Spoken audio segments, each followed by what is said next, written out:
Liftoff will start in T-minus 10 seconds. 10, 9, 8, 7, 6.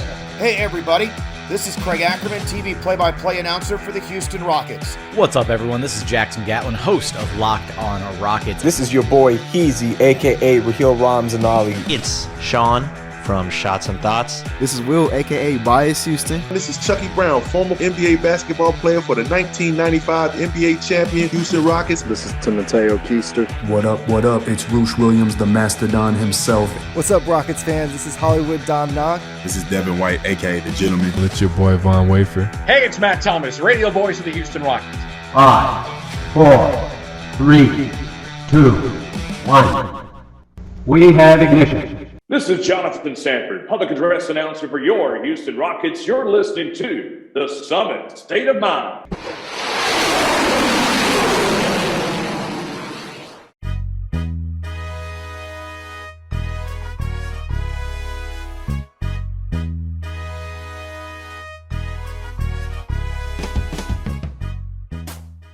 What is going on, everyone? You are listening to The Summit State of Mind, the podcast of dream shakes and stepbacks and everything Houston Rockets, presented to you by the Apollo Podcast Network. I am your host, your commissioner, Kenny, and of course, with me as always is my brother, my tag team partner, the GM, Justin. GM, what shirt is that, first of all? I see you on a happy Sunday morning wearing a Houston. What is that? Is that an Astros shirt? It's the Astros, 1997 circa 19. Well, it says 1962, but this is the 97 time, or, whatever years, was it 94 through 95, whatever. But yes, shout out to them, hitting the New York Yankees yesterday afternoon. We got to watch that. That was a beautiful, beautiful performance by them. Loved it. I was extremely happy. And it was even better that it was against the Yankees for 1, and 2 at Yankee Stadium. Oh yeah, that's amazing. Right. Yeah, they did 2 in Yankees, 2 in Yankee Stadium, and then you just proceeded to text me in the process, and you were like, "Hey, dude, no hitter," as if I wasn't watching. I was like, "Dude, of course I'm watching. Come on, get it together, bro." You never know. You never know. You might have been sleeping. It happens. It happens to me. Well, you know what? Even if you're feeling sleepy now, it's time to wake up, because we have another guest returning to the summit, but he's returning. He was on a very legendary episode when we had both of them meet each other, and the other guest didn't even know that he was going to end up seeing him. But first of all, I'm going to give him just a quick intro, just because I've already introed him before, but he is, the current TV play-by-play announcer for our Houston Rockets. The legend, Craig Ackerman, returns to the summit once again. Craig, how you doing today, man? Hey, I'm doing well. I appreciate it. Thanks for having me. Dude, did you get to catch that Astros game, by the way? I did. I did see I watched probably the last 3 or 4 innings of the game, and obviously wanted to stick around for the ending, the historic ending there, as they no-hit the Yankees again. Ironically, the only team to do so since 1958, and then both times happened to take place with multiple pitchers, which just doesn't happen. I mean, no-hitters happen very infrequently, but to have multiple pitchers do it happens even less so. And then, as you mentioned, against the Yankees in Yankee Stadium, especially after what happened in the 9th inning of the first game of that series, then to come back and bounce back in the second game, to no-hit him and shut him out in game 3 of that series, again, against a big-time arch rival in New York. There's a lot of vitriol, more from New York to Houston as opposed to Houston to New York, but there's a lot of vitriol between those two fan bases. And it was an awesome game. The Astros they just keep winning. That's all they do. And that's what they've been doing now for a half a dozen years or whatever it's been since they hit their rebuild. And as I've stated before, I hope that's what the Rockets are sort of going through a rebuild where they hadn't won very much, but they continue to accumulate quality young talent, which will set them up for a decade plus. Shout outs to you. I always end up going back, and I always have to reference you. I'm always like, Craig, you were the first person to mention it on our show, saying that the rebuild for the Rockets is similar to the Astros. That has become like my go-to. When people, I hope so. I hope that's the case. Yeah. People don't when people are like, "Oh, I'm an Astros fan, but I'm not really a Rockets fan." Like, can you explain to me like why they're losing? And then every time I'm like, okay, they're losing because of this. They're rebuilding because of this. And I was like, let me tell you so you can understand. We need you can get Alex. So like, for example, I was playing to a friend like a couple weeks ago. she was like, hey, what's the point of the rebuild? Why is the draft a big deal? I was like, dude, this is your chance at getting Alex Bregman. This is your chance at getting Carlos Correa. This is how important this draft is. So like, just kind of getting to like hear that. But yeah, man, shout outs to you, because I was able to finally use your kind of what you said in terms of the rebuild to get people to kind of understand more like what and why the Rockets are doing it. You know what I mean? Yeah, and I've also mentioned in regards to that, and there's a certain level of deep passion by Astros fans to that organization. I think in large part because now some of that core obviously is trickling away as the years have gone by. As you mentioned, Carlos Correa is now with Minnesota, but the core of that group are players that came up through the organization, right? And so I think there's a certain level of emotional attachment to those players because they watched them grow as the team grew and matured and improved and has been elite now for, again, 5, 6, 7 years in a row after losing 100+ games for 3 consecutive seasons. And right now the Rockets are kind of like in the middle of what that Astros rebuild was.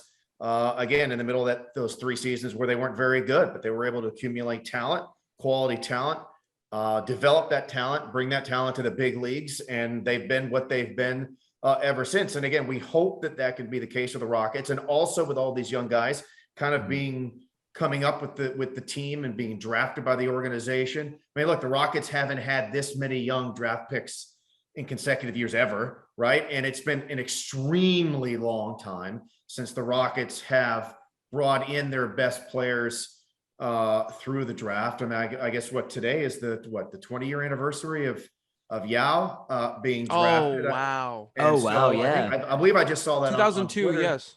And so again, what you hope is that ultimately, as these guys grow, mature, fingers crossed, there's no guarantees with anything, right? There's no guarantees with anything, but fingers crossed they continue to grow, develop, mature.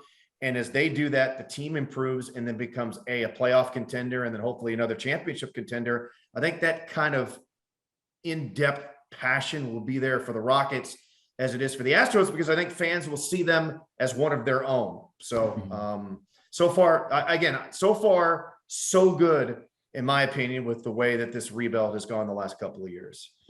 Oh, yeah. I mean, we've seen the discourse on Twitter about our attachment to certain players that are already starting. Like everyone loves Kevin Porter Jr. We had a contingent of those fans who may be a little divisive, but I think that their opinions based on their certain styles of play. But at the end of the day, he has a Rocket uniform on and we should support him no matter what. We want nothing but the best, and in regards to the new incoming players like Jabari Smith Jr., everyone had their preference in regards to whether it was Chet, Binkero, or Jabari. But as soon as Jabari's name was called, everyone was on board. And it's kind of a testament to how Rockets fans are and how everything has grown and everything is still growing. I agree with you in the sense of that we're on the right track in regards to growth.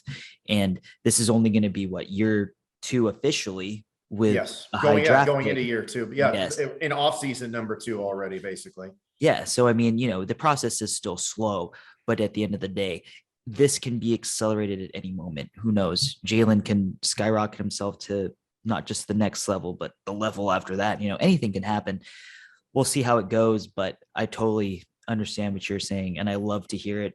That's just what we want to see, especially with the way that the fans have been so passionate about the Astros.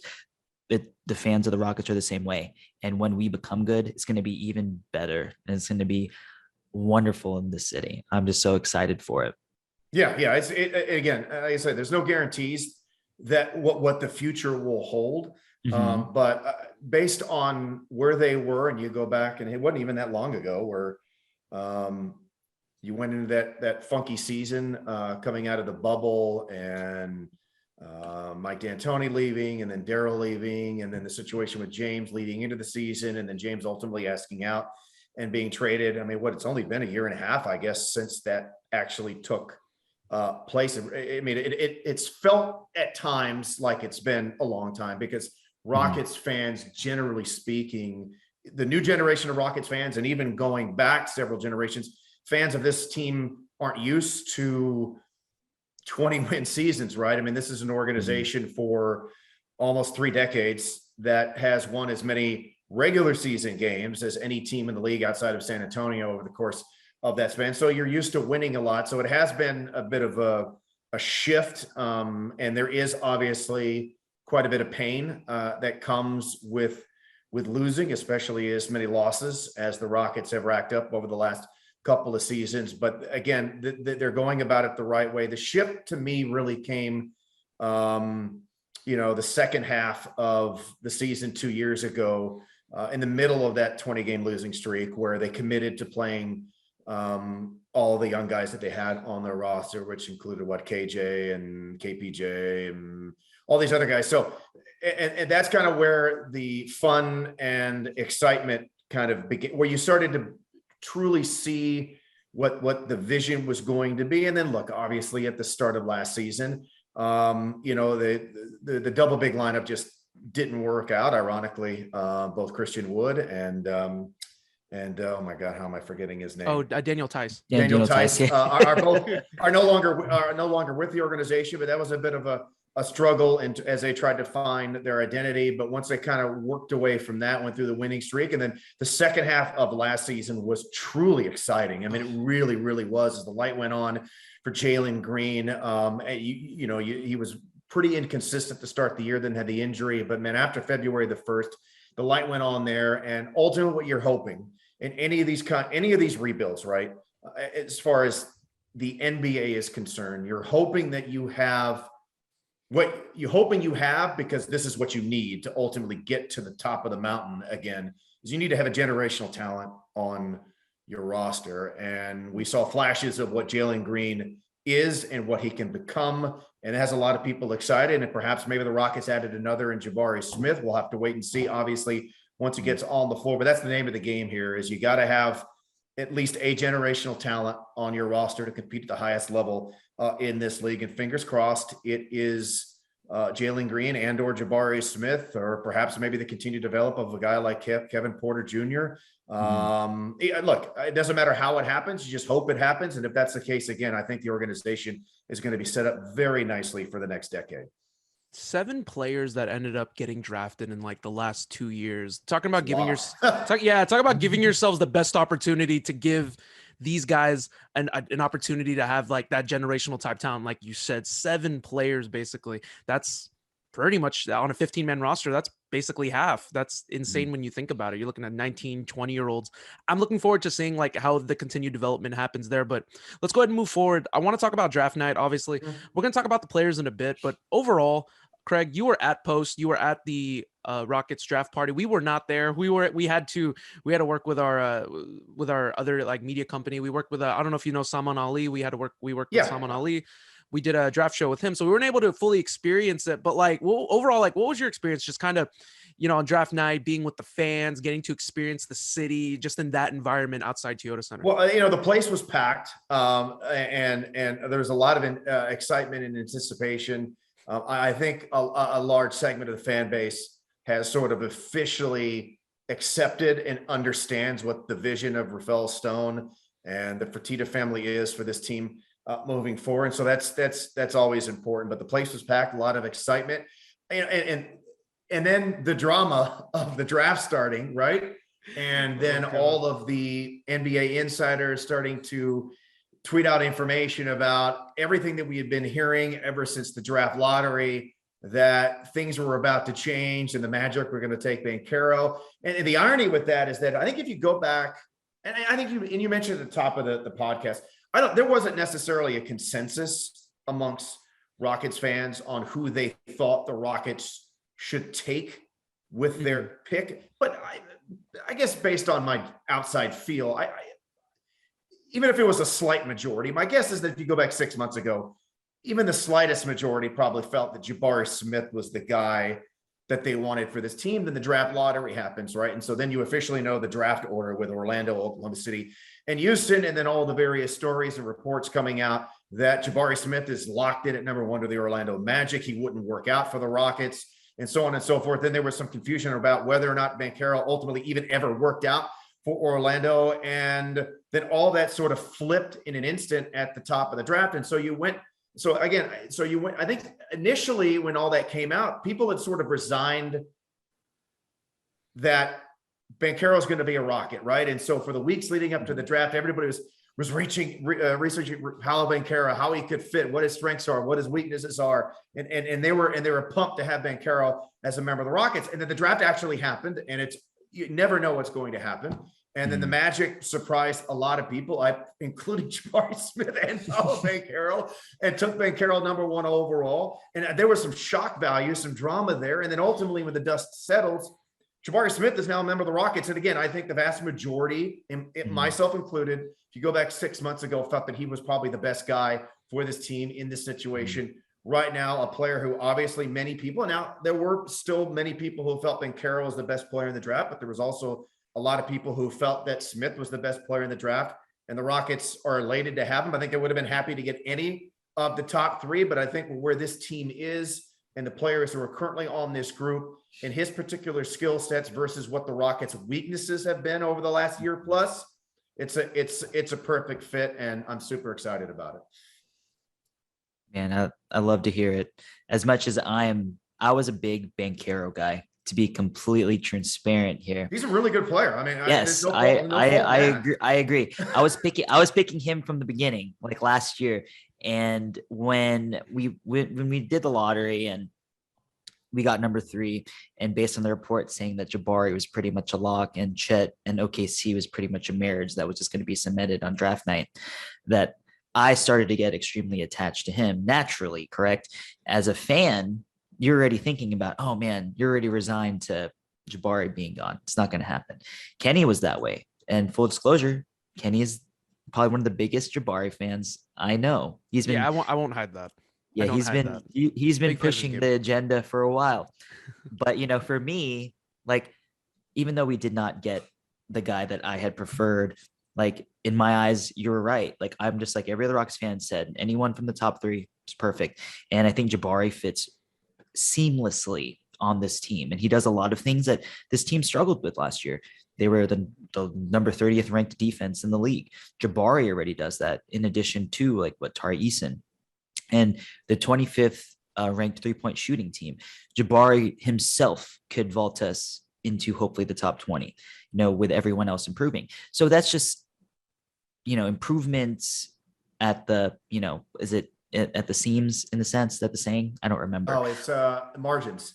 Yes, there you go. Yeah, on the margins. There you go. See, thank you, Craig. See, that's what we always need. You put me on the spot there for a second. I had it in my brain and then I lost it and I was able to snatch it right. Yeah, man, it's one of those things where it's like right at the tip of your tongue, and like it happens to me constantly. Kenny sees it all the time. As you get older, it happens more frequently. So there you go. Oh no, don't say that. Yeah, no, but like, I guess like for me, for Jabari, like I'm a huge Jabari fan, but I had done enough research on all 3 to find a way to be convinced that all 3 were gonna be difference makers in day 1. Like, I knew that you could plug each of them and you could find each ways that they can be successful from day 1 out of the gate. But I just felt like Jabari was overall just the best fit. Now, when we got that 3rd pick, I had resigned myself to, oh man, there's no way Jabari falls. Like, there's just no way. All the mock boards had him all at number 1 across the board. Maybe like 1 or 2 mock boards had Paolo at number 1, and no one paid attention to it. I remember vividly on Twitter, people are like, oh, I see someone putting Paolo at number 1. That's not happening. He's going to drop the 3. So it was one of, hands down, probably it was our first live show doing a draft night reaction, and what a night to do a reaction, because like that was one of the weirdest. It was strange. It was a very strange setup, because I know, because a report ended up coming out after that Magic had never worked out Banchero, and then a report came out that the Rockets never worked out Jabari. I mean, I don't know if you can confirm that or not, Craig, but to my knowledge, they did not. I don't know that honestly. I don't know that for a fact, but I'm pretty sure that Jabari Smith Jr. himself came out and said at one point there was really no reason for me to, because he was expecting to go top 2. Mm-hmm. It adds that, and it adds that chip, and but I love it. Like, we're gonna go in more into depth on these players in a second, but it was just the night as a whole. It was so, it was strange. It was weird. It was definitely, if you wanted, it made for great TV, I guess, because it was just one of those things where you had the fans thinking one thing, and then all of a sudden it turned on their head 15 minutes, like you said, 15 minutes before Adam Silver got on that stage and started. Although Vegas had it 24 hours before that, so I guess knew. Vegas is always right. They knew. Touche. They knew. I'll never doubt Vegas again. I was so funny, Craig. Funny story. We woke up in the morning, and like, you know, we're very in tune with like Rockets Twitter because like we're always on it. So funny. So like I wake up. I'm a teacher, so I'm working summer school. I wake up in the first thing in the morning.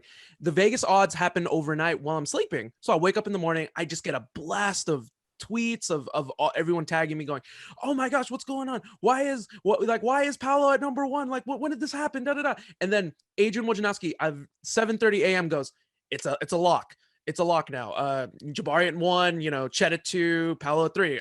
Okay, everyone, the collective. From here to collective, it's the sigh of relief, right? Okay, we're good. Vegas is wrong. You know, never trust the Vegas bettors, right? All of a sudden, 6:45.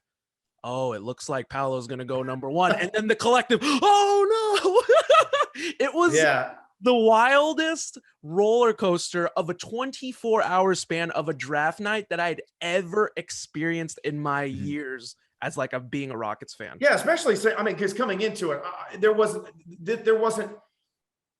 a mortal lock at number 1. Like LeBron James wasn't in this draft, right? No yeah. Right. So there was some debate amongst those 3 guys, and again, and you could have made the case for any one of them going number 1 overall. Absolutely. And over the course of the last 12 months, particularly with Chet Holmgren and Ben Carroll, they were sort of, you know, you go back 2 years ago, Holmgren's a lock. He's going to be the number 1 pick in the draft when he comes out and so forth. And so, at any point over the last 12 months, any one of these 3 guys were sort of moving back and forth in and amongst the top 3. But again, I think for where the Rockets are, where their current strengths versus their weaknesses are, I think Smith not only gives them an incredible talent, which is where they are in this process. They're in the talent accumulation phase of this rebuild, regardless of fit. But I think he gives them that talent and also the fit. So to me, I think that's the bonus of all of this. And I think ultimately, they got the best guy for where they are and who they want to be moving forward. I can't wait. I'm very excited to like I said, I'm very excited to see just the continual progression. I'm waiting for the jersey number for Jabari Smith. I had already pre-ordered his jersey. I'm such a big fan that literally so I kept tweeting at the Rockets. I was like, hey, when's this pre-order opening up? Opens up the following morning. Get the jersey. I'm like, it doesn't even have his number. I'm like, whatever. We'll see if it's number 10. I doubt it. Eric Gordon's still on the team, but I was like, whatever, you know, I'm just happy that we got the guy who initially I wanted, but most importantly, we got a guy that's mostly impactful. So let's go into depth now just on these guys. We'll start obviously with Jabari at the top. Look, you were there on Friday. You were there at the press conference. You kind of got to meet them, kind of got to see see and feel how they are. But you know, Jabari with the 3rd overall selection, what was your just initial impression of him? Like you already given your 2 cents on how he is as a hooper, but you know, kind of go a little bit more depth on how he is, what you think he is as a hooper, but more importantly, kind of getting to meet him last Friday. How was he as a person as well? Well, I mean, they had so much going on. I haven't had an opportunity, I will say, to actually meet them yet one-on-one. I mean, they came in. I think their arrival was a little bit delayed. Obviously, it's been a whirlwind for those 3 guys, and it always is for all the draft picks. You know, I mean, you're going from a lot of them, again, coming from New York back to the city that they were drafted in. You know, family things they've got to deal with that, all of the interview requests, all this kind of stuff. It's world. So I just, whenever those situations happen, honestly, my personal perspective is if I don't have a particular role in terms of interviewing anybody or in some sort of formal capacity, I just kind of sit back and let it go, because they came in, had the press conference, did the photo op with the jerseys, and then they were all kind of whisked away, and then they had radio interviews to do, and they did some interviews with Kaylee and so forth. They had other things they had to do. So there was a lot of obligations that each had to do. So it's always like media day as well. It's always very crazy for players during that time. You're around them enough over the course of the season where you have a chance to kind of get them. But I try not to read too much into press conferences, because most players typically say and do the right things. I probably wouldn't say that I want a piece of LeBron before I ever stepped foot on the floor in the NBA before. Shout out to Benedict Mathurin. Yeah. Or Tough guy. I'm the greatest player ever. Outside of just occasional faux pas like that, generally speaking, they do and say the right thing. So I don't want to read too much into that. But honestly, I was very impressed with their maturity. Again, these are all such young guys. I was extremely impressed with TyTy Eason. I know we'll get into him in a little bit. But it seems like Jabari is certainly motivated his father played in the league, so he kind of has an understanding already of what the lifestyle is in terms of being a professional and everything that you've heard about him. He's a tireless worker, which is extremely important to the culture of the organization. Same things about Jalen Green. And we saw that commitment to working and improving by Jalen happen right in front of our very eyes over the course of the season, with the improvement, particularly on the timeliness of the quick release on his jumper. He and John Lucas, I mean, we worked on that all season long, and shout out to John for helping him out as well. But I think I was impressed with their poise, their maturity, their commitment to work, and I think just generally their excitement to be, again, a part of something that's different, that's new, that's growing, and that they can add their skill set to what is an extremely young and talented core here with the Rockets. I agree. I really was impressed with how Jabari reacted in the sense of being picked third as opposed to being first. Everybody had been blowing smoke to the guy, telling him that he's going to be the #1 overall pick.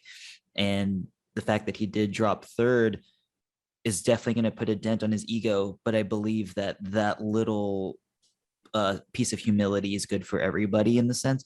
It allows him to have just that extra piece of motivation, prove it to everybody, like especially Orlando and Oklahoma City should have taken me, and I love that. And I think that is what a little piece that will drive him. And I love that it's going to be him and Jalen who will probably be the two most impactful dudes in that sense. And those were guys that believe that they were slighted, even if it's not wrong to sneeze at being picked number 3. As he even said it, he's like, whether it's pick 53 or 52, I'm happy to be here. And I think that speaks volumes about who he is as a person. But of course, when you view yourself, you always want to view yourself in a higher manner, especially when you're in a competitive sport like basketball. All athletes naturally are competitive. And to see him just handle it with grace and just to be so happy to be a part of this team in this city, even though it wasn't a part of his plans, just shows a lot about who he is, and just that he's ready to show not just the city of Houston, but the rest of the league that, they'll regret passing on him, and that he's going to be someone that's going to be extremely impactful for sure. Yeah. And again, I think his general overall strengths are perfect. Perfect. Look, he is extremely long. And I think, unlike Chet Holmgren, I think he has his body type. He will put on bulk and weight over the course of time. What I will say about Chet Holmgren, he might obviously have the highest ceiling of those top 3 guys, but for me, his body type, his frame was very worrisome. I think Jabari Smith's frame is different. I think he will put on bulk as he matures and gets older, which is a positive. Again, going back to TyTy Eason, I was very impressed in person with his size. He's got tremendous length as well. And again, both those guys play insanely hard, which is good, which is what you need. Again, their strengths were Rockets' weaknesses and so forth. So yeah, very excited. I'm just curious as to when they had listed TyTy Eason as 6'8", but then I saw him standing next to the likes of Jabari Smith, and I was like, man, not even seeing him in person yet, but I'm like, yeah, this he's lengthy. He's got length to him. Yep. I didn't do a ton of research in regards to TyTy Eason, but I just knew that he was going to kind of be like a dog defensively. And that's what I love about this draft. I love that Raphael Stone addressed the two biggest needs that what this team needed initially in the offseason, which was, dead last to defense, one of the worst 3-point shooting teams. And you immediately get these three, plug them in, and automatically it's, at the very least, you're not going to be as bad as last year. At the very least, you should have some type of progression, in year 2 with Jalen Green, in year 1 now with these rookies. I can't wait. I'm super excited. In regards to Jabari as well, that was the reason why I wanted him. I wanted him because of his tireless work ethic, along with Jalen Green. You got two dudes that can just go into the gym. They'll put in the work. Them. Great attitudes. Jabari comes across him. He's just a very humble person with some swagger, obviously. But now playing with a chip on his shoulder as well. He's also playing, he's so super lengthy defensively and just being that overall two-way talent, which is what I think we're progressing to this new NBA where it's like wings are just so necessary. A wing that can do just a little bit of everything, a wing that can play two ways, a wing that can kind of help out the star, quote unquote. And I think that Jabari can be more or less like that. More or less, maybe if he develops the dribble, more like a Scottie Pippen, like just being that type of talent. I think he's that. I think he can develop in that way. I think he's that good. And I'm excited overall to see what's going to happen there. And that was my impression overall of him as well. Just kind of getting that presser. Like you said, he's going to say all the right things, obviously, but it just seems like he has his head on straight. He seems like he knows what he needs to do, and he's looking forward to helping out the team in any way possible. And I think you can't ask for anything more than a player that can come in, especially expecting to be the top of the draft, knowing that he's kind of understands his role already on the team right out of the gate. And it makes for a great, what do you call that? Training camp. I feel like it's just going to be a war at training camp, like in the best way possible. Yeah, competition is good. He'll keep the floor spread. Obviously, one of his weaknesses is finishing around the rim, but that's not something I think he'll probably improve on that as he goes along. But I don't think there's anything he necessarily has to worry about improving anytime soon, because the Rockets have plenty of guys who can get to the rim, right? And the floor, he's going to help space the floor, which is important. It allows Şengün to remain a playmaking hub in and around the high post or the low block, working off of cutters with his incredible ability to see the floor from the back of his head. Obviously, the trade of Christian Wood sort of resets in many respects, in very positive ways, resets the roles for the team, i.e. alpha scorers or Jalen Green, Kevin Porter Jr., Jae'Sean Tate, obviously is still set in his particular role. Eric Gordon's doing his thing. We'll obviously have to wait and see what his continued future is here in Houston. But I love Eric, and obviously he's a guy who's been asked to do a little bit of everything in his Rockets tenure and has excelled in it along the way. But Smith will be able to do what he does best. Şengün will be allowed to do what he does best. And I think that's ultimately extremely important with the team, is that there needs to be a hierarchy, roles have to be defined, and then players ultimately, it's up to them and the coaches to make sure that they excel in those particular roles. But having pieces fit are extremely important. I mean, just look how well, I'm not comparing any of these guys whatsoever to Curry, Thompson, and Draymond Green as of yet. I mean, obviously Jae'Sean Tate has a lot of Draymond Green-like qualities to him. So Steph Curry's, I think, worked his way into a top 10 player all time at this point. So I don't want to compare them yet to that particular group. But what makes them so good, obviously, is their individual talent, right? It's just, especially when it comes to Curry and Thompson, they're just insane ability to shoot, and Draymond Green's ability to play make and defend is. I don't know where you guys sit. I think Draymond Green's a Hall of Famer. I really do. I think he impacts the game that much, but their roles, their fit, as they've gotten better over the course, when they started together and they grew together, they're so well defined, and they fit so well together. And ultimately, that's also, you need talent. You need elite talent to win at the highest levels, but you also have to have those pieces fit. And I think now the pieces fit a little bit better than they did last season. That's the type of talent like that try to garner. Like, that's become the blueprint of this NBA now. Like, we're kind of starting to see away with the super teams. The super teams are kind of going away now. Yeah, like, Golden State's still a super team. Yeah, super team. Yeah, but like a homegrown super team. That's what I meant. Right. Homegrown. They're a homegrown super team. Right, yeah. That's what I meant. They're homegrown. Oklahoma City had a homegrown super team as well. And yes. Yeah.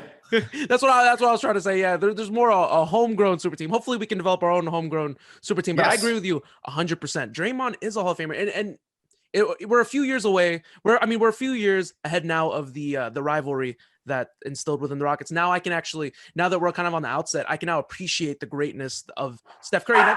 As if you're a basketball fan in general and you don't recognize that Curry is easily the greatest shooter of all time, easily top 10 player of all time, Draymond Green, a surefire, like all three surefire Hall of Famers. Yeah. The reason why they do so well, they understand their roles. They play it to perfection. They continue to elevate each other's games. And then you have the ancillary pieces that they find ways to make it work. Credits to right. I got to credit Steve Kerr for that, obviously. So they've set now the blueprint for teams moving forward. If you want to reach the pinnacle, you have to not do exactly what they do, but kind of like build it out. Even Boston did the same thing. Like they have homegrown pieces with ancillary pieces that they brought in through free agency. But if the core is the players that got drafted, that's basically, in my opinion, that's where the NBA said it. And I'm so happy that the NBA said it that way, as opposed to, I like the idea of the homegrown thing, hearkening back to what you said back in January when you were here, just homegrown talent where the fans can grow with them. And when it's time to contend and play for a championship, this city, like I honestly feel in my heart of hearts that this city, by the time we make it back to the conference finals, this city is going to be the reaction of the city is going to be so different now, or like in the future, than it was in 2018, the last time we made the conference finals. Like I feel like the love of the fans is going to be like even rooted deeper. I can't wait. I'm so excited. Fingers crossed that sooner rather than later. Let's hope that exactly. happens again. For sure. Okay, so before we so I don't want to tangent too outwards. Let's kind of zone in on Tari Eason now. What were you like? Obviously, we talked a little bit about what he kind of brings to the table. He's a defensive dog, but like, well, yeah, just go into depth, Craig, on just how you saw him, like how obviously the way he conducted his interview, but also just kind of like your first impressions on how he is. He was much. I'm admittedly I do not watch much, if any, college basketball. I'm so sort of just both feet in the NBA during the season. I don't watch a whole lot of college basketball. Anytime anybody asks me about prospects coming into the draft, I always sort of give that caveat, because there are people out there obviously who are a lot more informed about them than I am in that regard. But I said that he's got tremendous length, seems extremely mature. Obviously, there's quite a few guys on the roster who are already younger than he is, but he's somebody who plays insanely hard, defensive-minded guy. I think when we talk about roles fitting, I think his strengths will fit in. He will be allowed to do what he does best. He runs the floor exceptionally hard. The Rockets led the league in dunks last year. I don't see any reason why they can't lead the league in dunks again, even though Christian Wood is gone. I think Tari Eason's a guy who's going to play downhill and obviously is a tremendous talent out in the open floor. And that's what the Rockets really want to do, is get out and run and push. And with him running on the wings, I think there's going to be, a million more highlights for this upcoming season. But I think what his strengths are, and he improved himself as a shooter. He may not be asked to do quite as much of that in the NBA, but he'll defend, he'll play super hard, he'll be lengthy.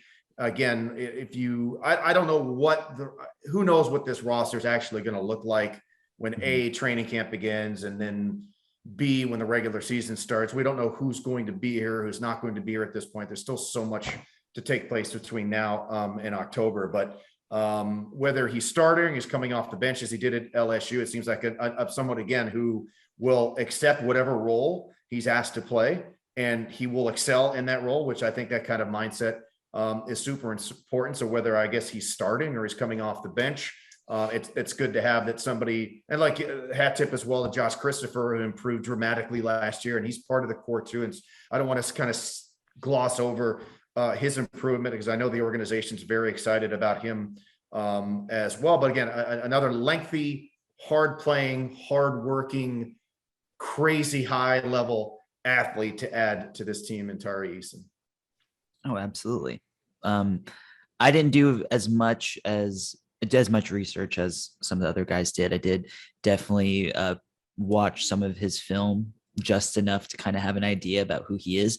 And I'm really happy about the pick. You know, he's very lengthy. He's got like a 7'2" wingspan. He is very energetic on the defensive end. And like you said, he runs the floor very, very well and finishes at a very, very high clip.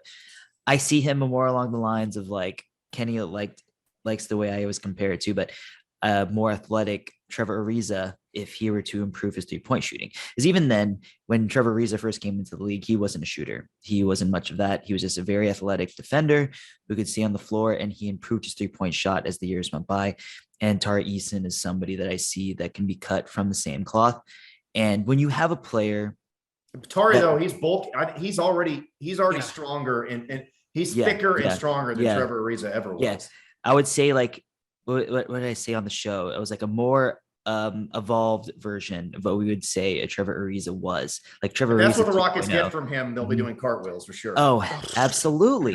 Easily. And, you know, any team that got him, they would be extremely happy to have that type of player. And that type of player being on this roster won't just help it will help the team overall in many aspects. And one of them would be the way that he does play defense can be something that can carry over to the other players. When they see his effort and his energy being brought on that side, a lot of the other players will come out and be like, okay, if Tari doesn't play like this, I need to play up to that level as well. If you see the way he runs the floor, you see the way he is, attacking closeouts and playing the passing lanes, you know what I mean? Like these guys will put forth more effort just because he is one of the guys. Like yeah, Jabari. They'll have more than one Jayshawn Tate on the floor this year. Exactly. And you know what? And Jayshawn will be grateful to have that kind of help, and I'm just really excited about the prospect of what he brings. And it's gonna, like I said, like everything that Rafael Stone has done with these two drafts, like everything is just going to fit so seamlessly. And the excitement that we have for this year, and especially with Summer League coming up, I can't wait. Like, honestly, I'm just super excited. Yeah, Summer League's going to be a lot of fun. A lot of fun. I mean, and again, you're going to have some guys on their Summer League team that are coming off of a G League title as well. You never know. I mean, some guy like, Jalen Green tweaks his hamstring in Summer League, played like a game and a half, and then, you never know what happens. Ultimately, after a couple of games, you don't know what teams might shut down particular players. So you don't know ultimately how that process is going to work out. But yes, I'm super excited to watch Summer League, and this is where, again, I use that caveat where I don't know a ton about these guys based on what they did in college, and I have to give credit to anybody at the NBA level whose job is to try to forecast players playing in college to the NBA. College basketball, and this, in some respect, I guess, once we get to talking about TyTy Washington, it's a completely different sport, in my opinion. College basketball is absolutely a completely different sport. And so to me, it's always very difficult to sort of predict how these guys will ultimately do in the NBA, because the NBA is a players' league, and there is so much more opportunities for players to be themselves in the pros than there ever is in the college level, for a variety of reasons. I mean, the floor has shrunk a little bit, obviously. I think coaches in the college level have far too much control over the way that teams play. And so I think talent, in some respects, their games don't blossom because of it. Basically, see anybody who's coming out of Kentucky, they seem to be much better pros than they ever were.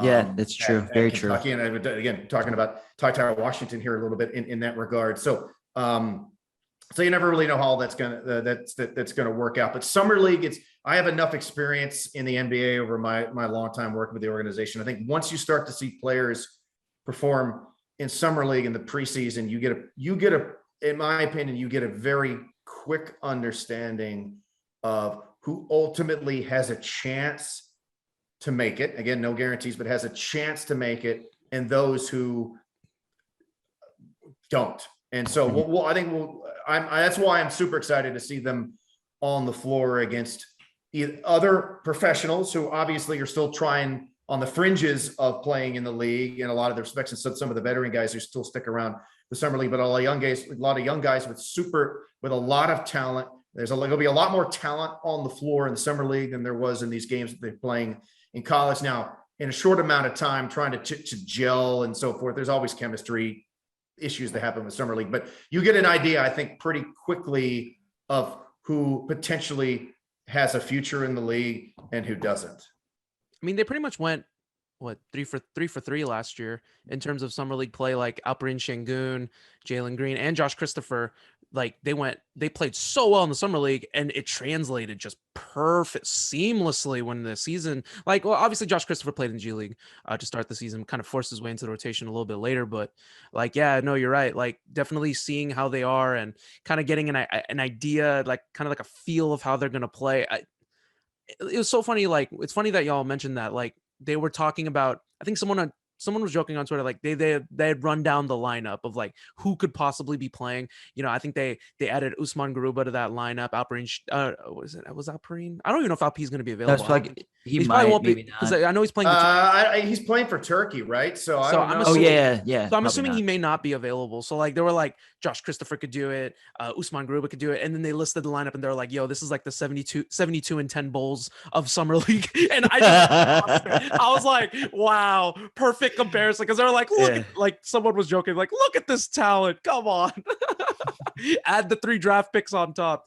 It's going to be such an exciting time to talk about summer league again. And obviously we'll talk about it a little bit more later, but I just want to zone in now on TyTy Washington. He came in at the 29th overall pick. We traded back to get him. It's obvious that Stone wanted TyTy Washington. I think he had an idea that he was going to kind of be back, and that's why he obviously made the trade. But just overall impressions of TyTy. I mean, like, my overall impressions of him, first off, was just I just think he's another grinder. He's just another dog. He's a person that just he puts in the work. He's very smart. Isn't that he set the record for assists ever in Kentucky? 17. It broke John Wall's record. Oh wow. So he broke John Wall's record as well. So John Wall still with the Rockets. I know, I was about to say it, and I was like, wait. As of this moment. As of this moment. So yeah, so in regards to that, just, you know, what are your overall thoughts of like TyTy and the fact that the Rockets drafted him?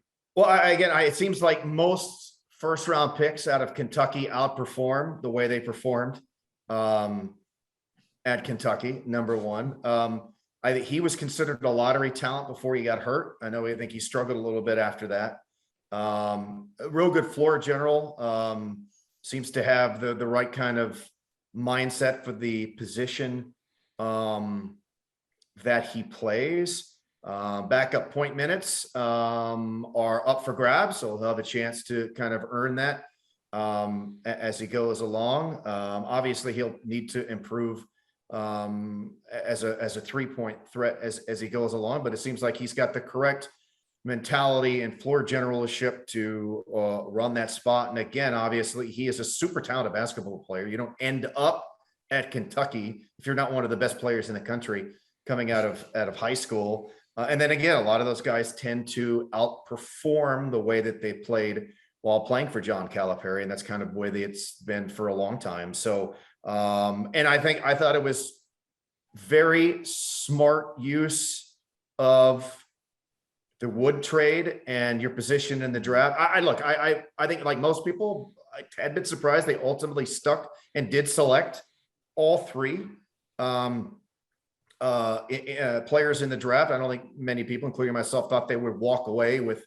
3 guys in this particular draft with all the other young players that they have and the potential roster crunch it might cost. But I thought Rafael did a terrific job in terms of the use of their position in the draft, trading back a few spots, probably still getting the guy that they ultimately wanted, and then, you know, getting another couple of second-round picks out of it. So it was a very smart use of draft positioning there for the Rockets front office. And I'm looking forward to see him compete. You know, obviously the Rockets are very high on Daishen Nix, who helped them win a G League championship last year. We saw some flashes of what he can do at the NBA level at the end of last season. But I think some of those, and ultimately, I think Josh Christopher is going to see a lot of backup guard minutes, as we saw last year as well. But I think that's still up for debate. And so it'll be a chance for Nix and or Washington to earn the right to see some minutes. I think ultimately TyTy probably sees some time in the G League, as most of these young guys have seen outside of Jalen Green. Quite frankly, all the other young core, I mean, KJ Martin, and you mentioned Christopher and Kevin Porter Jr. and Şengün never saw a second down there. And you knew within 1 minute of watching him play in the summer league that he would never step foot in the G League. So, but the Rockets have continued to use the G League in a very productive manner. It's been that way since they've begun that relationship with Rio Grande about 10, 12 years ago, whatever it's been. Most of the players they've sent down to the G League to play and learn and mature have come back up significantly better players. And so, again, I'm excited about it. Again, I thought it was a very good use of where they were positioned there in the first round. And they got at 29, they were able to draft someone who 9 months ago was considered by some to be a lottery talent. So that's always a good thing. And there you go. I totally agree with you in that realm of what you're saying about Kentucky players, because there are a lot of Kentucky guards, especially point guards, that do outperform themselves as they did in college. And it's not a slight on Calipari or the program in general, but when you have a bunch of stars playing together, like John Wall's, Marcus Cousins, was it Jamal Murray playing with, was it Anthony Davis? I don't remember if he was playing with, or maybe it was Carl Anthony. It was Carl Anthony Towns. It was the Carl Anthony Towns, maybe. I don't remember. Because I know Devin Booker was there, and Tyler Hero. Jeez, Tyler Hero. It's kind of crazy to really just piece all that talent and try to have like a superior individual, but also that kind of says a lot about the talents of like a Carl Anthony Towns, Marcus Cousins, Anthony Davis, playing with all those talented players and being those guys. But in regards to TyTy, like, I agree. Like, Rafael Stone did a great job of trading down in order to gain those 2 second rounders, because you never know what those could be used for in the future. And it kind of adds on to the Wood trade. You know, you got a little bit more pieces to work with, because people were looking at the trade from the beginning, like 26th pick, and for players that will probably not play outside of maybe Boban if they really need him, if he even stays. I hope he stays personally. Oh my God, everybody. I know. If there's one person I really want to get to know, it's Boban. That guy's an absolute star. Like, he's a treasure, man. He was in Hustle. He was in Hustle. I haven't seen it, but I heard it was good. I heard the movie's good.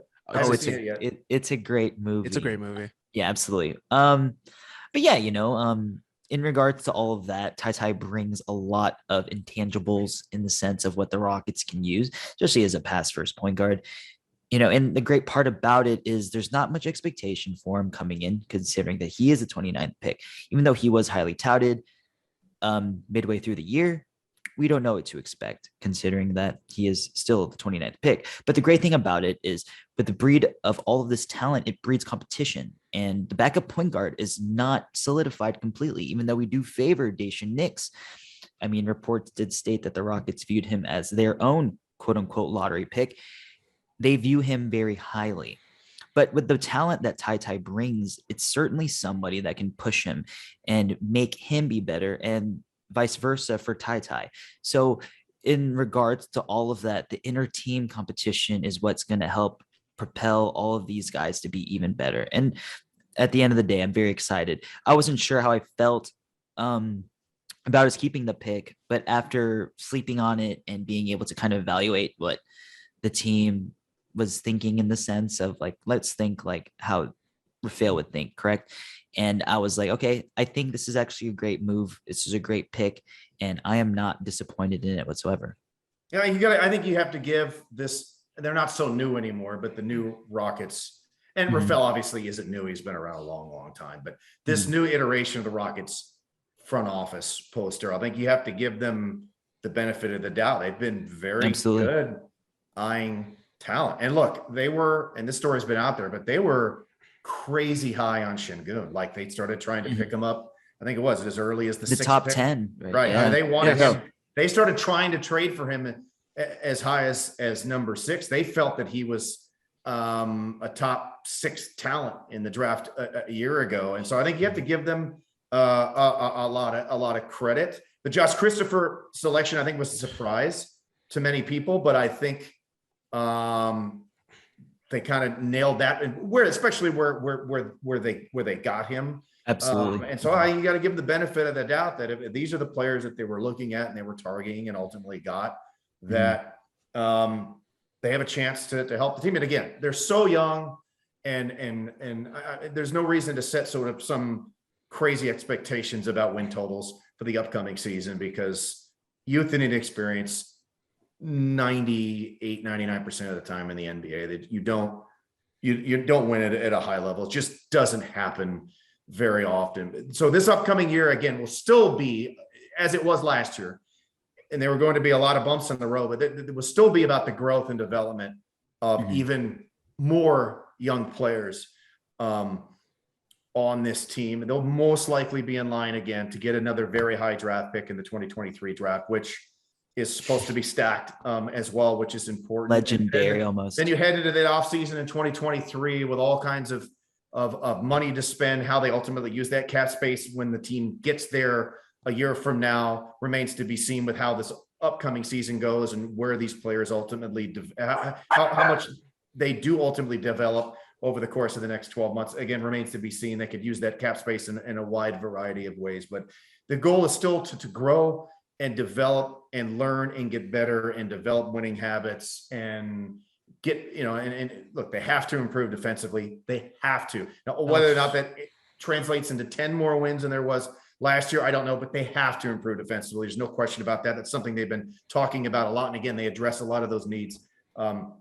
in this draft on paper with the skill sets of especially the first two guys they picked up. They got to become a more reliable, consistent 3-point shooting team, i.e. Jabari Smith should absolutely help in that department, as well as and from what we saw, especially at the very tail end of last season, with the way that KPJ and Jalen Green were able to consistently shoot threes. Very excited about that level of improvement. The offense last year wasn't great, even though it was basically average. I think they finished 15th. I think they were basically league average offensively. Yeah. With their consistency issues, shooting the three, that should improve. They still didn't have much of a problem for the most part, second half of the year scoring, but they had to improve defensively. And I think that's the things that we should be: individual growth and development, and the team improving defensively and becoming a more reliable, consistent 3-point shooting team. And again, if all those things happen, wins will naturally follow, because that's what you need to do to win at this level now in this league.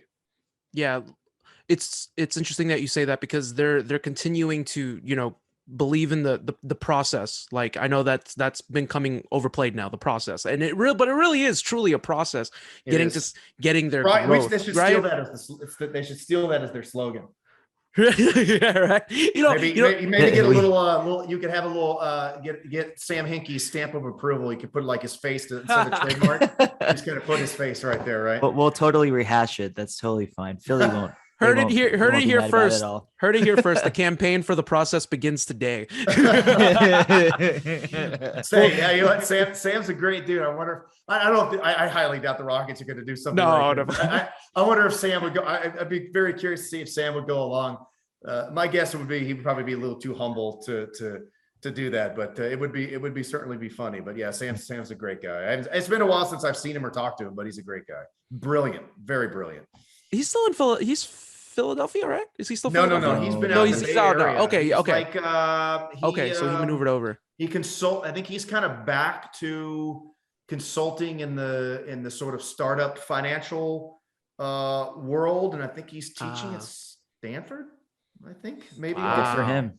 Good for him. That's prestigious right there. Yeah, he's got his hands, and he was basically in that same.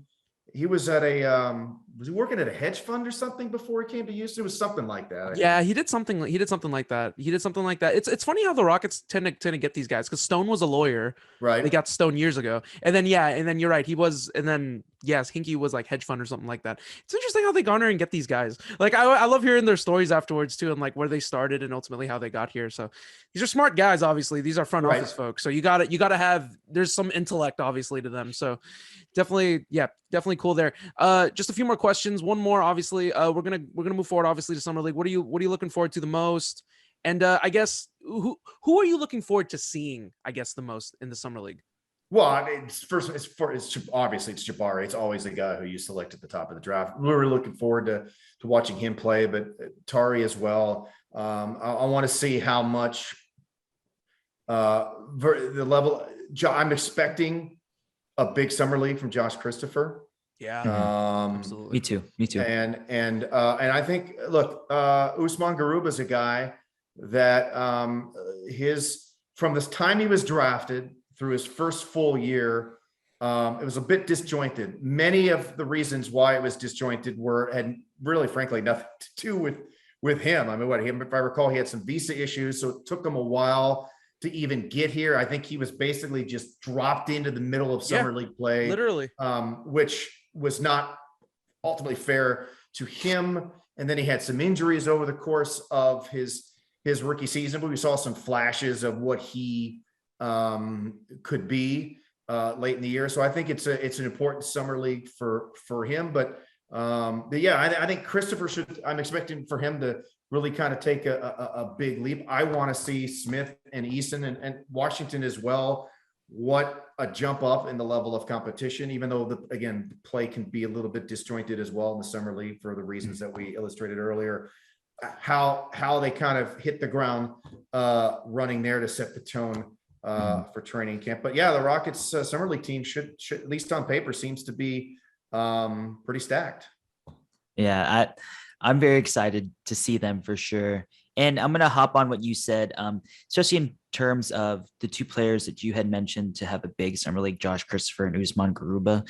Josh Christopher did play very well towards the end of the summer league, and he kind of was able to translate that into his first season in the league. And what I want to see that's now when you kind of knew that, okay, this guy belongs, or at least he has a chance to belong. Because a lot of people were a little confused with the pick after the draft, and they didn't know how he'd fit, because I guess they said that he was a bit more of a chucker at Arizona State that his final year. And when he played with us in the summer league, we saw a little bit more of his playmaking when he had the ball in his hand, especially when Jalen had to sit out after hurting the hamstring. So he's another guy that plays very hard. I really love to watch Josh Christopher. He is such an easy guy to root for. Good guy too. Very good guy. Shout out to him. Was it that Brooklyn game? It was like 2 or 3 days after my birthday when we ended up at the Brooklyn game, and he went perfect. And that was his birthday too. I think it was that day. Yeah, you're his right. His birthday was just a little bit after mine. Yeah. So it was a great game to witness. And the way he plays with an energy that a lot of people can root for. And when I see him on the floor, his energy is infectious. He makes you want to root for him. And you see, especially with his, his chemistry with Jalen Green, of course, they grew up together. But outside of all that, I do want to see how he runs the offense now. I want to see his shooting a bit more crisper, his cuts and his defense a bit more clean. He has the talent. He has all the, I don't want to say technique, but he's got everything down. It's just more improving and everything in that set. And with Usman Garuba, he was hurt last year, so we didn't get to see very much of him. He wasn't very comfortable the short time that he was called up when he wasn't injured or in RGV. So when it pertains to him in the summer league, I'm looking forward to see how he adjusts to being healthy for a significant amount of time after the season and being able to apply that and use that and see what he has improved on. And what we can hope for is he already has the defensive mindset. He's such a great defensive player. He can guard 2 through 5 if need be. I just want to see him improve on the offense, the offensive aspect, the awareness on pick and rolls and when to roll, and being able to pop and maybe hit the occasional 3 if need be.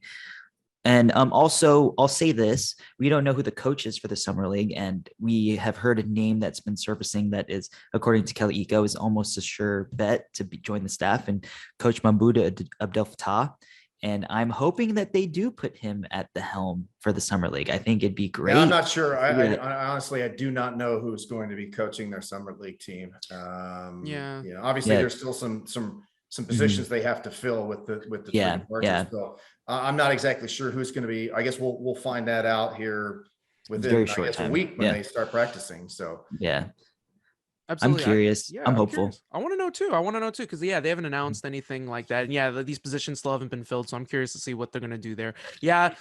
Same across the board. I'm looking forward to just seeing how all these players are gonna perform. And I stand by that 72-10 Chicago Bulls statement. I believe these guys are gonna be just monsters when they like the Monstars in Space Jam. I just fully believe that these guys are just gonna come in. It's just an insane talent level. Like I'm just looking at it on paper. I'm like, gosh, these are, call me a sucker for being a homer, but I'm like, gosh, look at these guys. Like look at the lineup from top to bottom. Just definitely 72-10 would translate to what, 6-1 in summer league or something like that. Give me I'll take that. Give me 6-1. Give me 6-1 in the summer league title, Craig. That's all I need.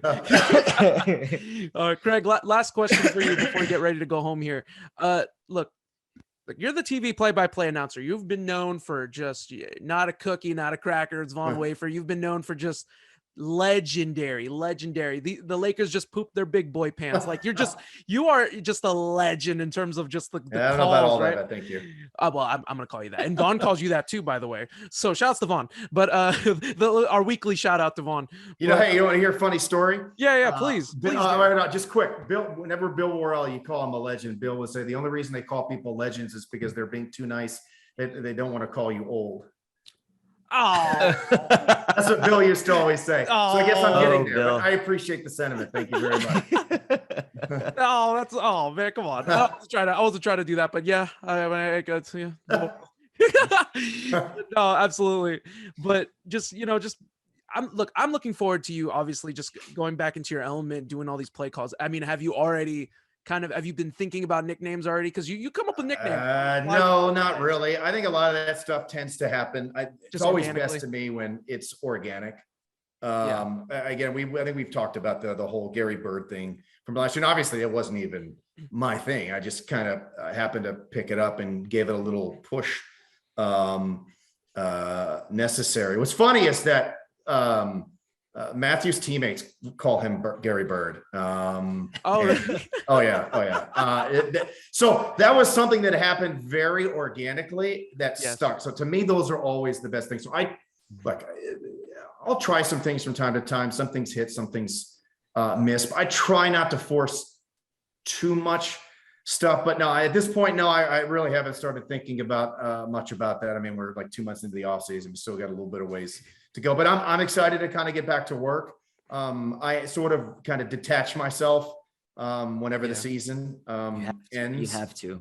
And then once the finals are over, I am ready to really re-engage with everything because then it feels like you're kind of part of the league again and get things going. So I'm excited. I'm ready for the season to start. I'm actually, Matt Thomas and I are planning to go watch Ryan play in the G League.